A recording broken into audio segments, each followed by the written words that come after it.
এইটো অসমত প্ৰথম আৰম্ভ হৈছে আজি এসপ্তাহমান আগত তেওঁলোকে আহি ইয়াতে চাই গৈছিল প্লেচ আৰু ড্ৰোনটো নমাবৰ কাৰণে মই 3টা স্পেচ দেখাইছিলোঁ। এইটো এটা, এই ফিল্ডত আৰু আমাৰ মেডিকেলৰ ভিতৰত এটা। ইয়াত মানে কি হ'ব, আমাৰ যিবিলাক লেবৰেটৰী টেষ্ট ইয়াতে নহয়, এই টেষ্টবিলাকৰ কাৰণে যিবিলাক চেম্পুল ব্লাড বা যিকোনো টিচু এই চেম্পুলবিলাক এই ড্ৰোনেদি চাংচাৰি এইমছলৈ লৈ যাব আৰু এইমছত টেষ্ট কৰাৰ পিছতে আমাৰ মোবাইলত ৰিজাল্টটো আহি যাব। তাৰোপৰি তেওঁলোকে হাৰ্ড কপিটো নেক্সট ছেকেণ্ড জইন যেতিয়া আহিব তেতিয়া পঠাই দিব। এইটো এটা সুবিধা এটা হ'ব আৰু মানুহ বাহিৰত টেষ্ট কৰোঁতে যিমান খৰচ হৈছিল, চাপ'জ থাইৰয়ড এটা কৰিলে 700 টকা খৰচ হয়, সেইটো ফ্ৰীতে হৈ যাব।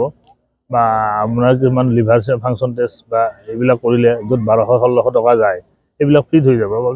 পাব্লিকৰ এটা ভাল উপকাৰ হ'ব আৰু জানে সাধাৰণ মানুহৰ কাৰণে। নাই, কেইদিনমান আগতে আমাৰ ছাৰে অলৰেডি ক'লে যে কেইদিনমান আগতে তাৰমানে এইমছৰ পৰা তাৰমানে সজাতি দল এটা আহিছিলে।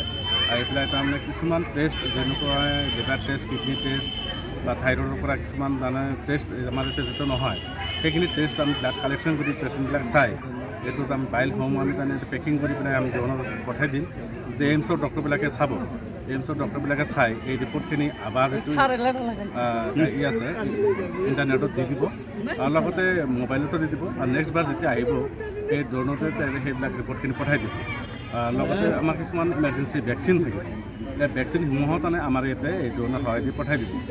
আৰু বিশেষকৈ আমাৰ তাৰমানে আমাৰ প্ৰাইমেৰী হস্পিটেল বাতাহেদিয়া আৰু বাঙালমাৰা চৰ PHC যিবিলাকৰ কাৰণে নেকি যোগাযোগৰ কাৰণে অলপ অসুবিধা, সেইকেইটাৰ হস্পিটেলৰ কাৰণে অলৰেডি সিহঁতে চিলেক্ট কৰি লৈছে।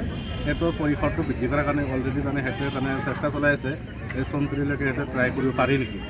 গতিকে যিমান চহৰ অঞ্চলত যিবিলাক PHC আছে সেই PHCবিলাকৰ কাৰণে এই ধৰণৰ দি সেইটোৰ তাৰমানে বস্তুবিলাক সৰবৰাহ কৰাটোৰ কাৰণে ভাল এটা সুবিধা হ'ব বুলি আমি অনুমান কৰিছোঁ। আৰু অসমৰ কাৰণে এইটো প্ৰথম টেষ্টিং আৰু প্ৰথম হস্পিটেল হিচাপে আমাৰ প্ৰাইমেৰী CHC চিলেক্ট কৰিছে আৰু প্ৰথম আজি ড্ৰোনটো আমাৰ ইয়াতে আহি সুচাৰুৰূপে আহি পাইছে।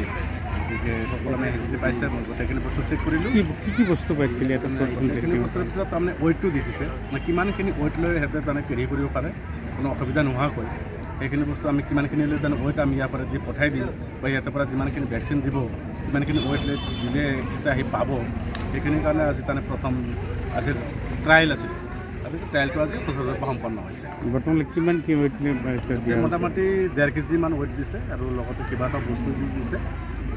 গতিকে আৰামছে আহি পেলাই পাইছে কোনো অসুবিধা নোহোৱাকৈ। গতিকে গোটেই মানুহবিলাকে চাই এটা উৎসৱ পৰিৱেশৰ সৃষ্টি হৈছে।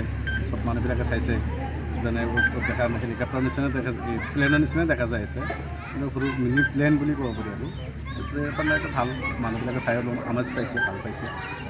অনাগত দিনত এনেকুৱা ছাৰ্ভিচ প্ৰভাইড কৰে আমাৰ কাৰণে আৰু অঞ্চলৰ কাৰণে ভাল এটা সুবিধা হ'ব বুলি মই ভাবোঁ।